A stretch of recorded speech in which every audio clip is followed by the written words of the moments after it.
Bismillahirrahmanirrahim. Assalamualaikum warahmatullahi wabarakatuh. Sesuai janji ibu akan membuat rumus penyesuaian. Nah, dalam rumus penyesuaian ini, ibu akan membagi menjadi 6 rumus. Dan ini mempermudah kalian untuk membuat jurnal penyesuaian atau ayat jurnal penyesuaian. Baiklah, kita coba untuk yang pertama, ya, dimana kita akan membahas tentang mengenai beban dibayar di muka, ya.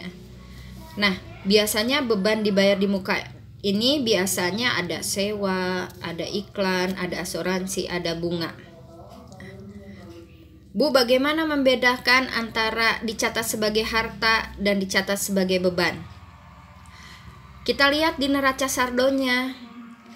Andai kata di neraca saldo dicatat sebagai harta, itu biasanya tertulisnya sewa dibayar di muka, iklan dibayar di muka, asuransi dibayar di muka, bunga dibayar di muka. Nah, itu sebagai golongan harta di neraca saldonya. Nah, kalau dicatat sebagai beban, nanti itu di neraca saldonya itu tulisannya adalah beban sewa, beban iklan, beban asuransi, beban bunga. Nah, itu berarti dicatatnya nanti sebagai beban. Nah, bagaimana Bu AJP-nya? Nah, kalau dicatat sebagai harta, nanti AJP-nya tinggal ditulis bebannya beban apa nanti tergantung soal. Itu ditulis di debit, kemudian di sininya sewa dibayar di muka atau iklan dibayar di muka, asuransi dibayar di muka atau bunga dibayar di muka, nanti tergantung sewanya. Dan itu yang tertulisnya nanti apa? Yang terpakainya. Nah, beda dicatat sebagai beban. Nanti itu ayat jurnal penyesuaiannya tinggal dibalikan ya. Nanti bisa sewa dibayar di muka, iklan dibayar di muka, asuransi dibayar di muka, bunga dibayar di muka, gitu ya. Nah, itu porsinya nanti kalian tinggal menyesuaikan dengan neraca atau analisis soalnya. Nah, nanti yang tertulisnya adalah yang tersisa, ya. Kemudian kita masuk ke rumus yang kedua tentang beban yang masih harus dibayar. Nah, kalau ini tidak usah membingungkan dicatat sebagai harta atau dicatat sebagai beban, nggak usah. Nanti ini berhubungan biasanya dengan gaji, telepon, listrik, ini yang masih harus dibayar gitu ya. Nah, nanti AJP-nya nanti tinggal ditulis saja. Di sini bisa beban listrik, beban gaji, beban telepon, utang gaji, utang leasing, utang telepon. Itu tergantung nanti sesuai soalnya. Oke.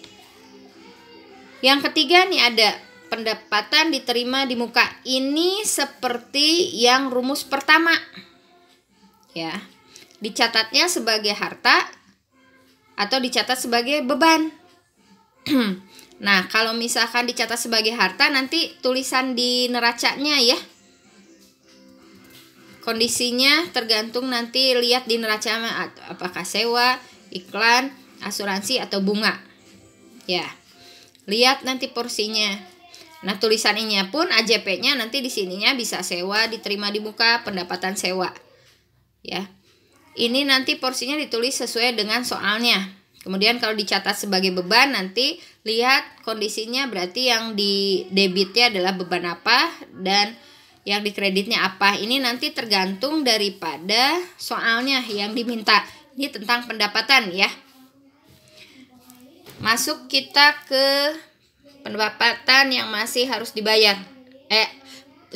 Pendapatan yang masih harus diterima. Ya. Kalau ini bunga, jasa dan lain-lain.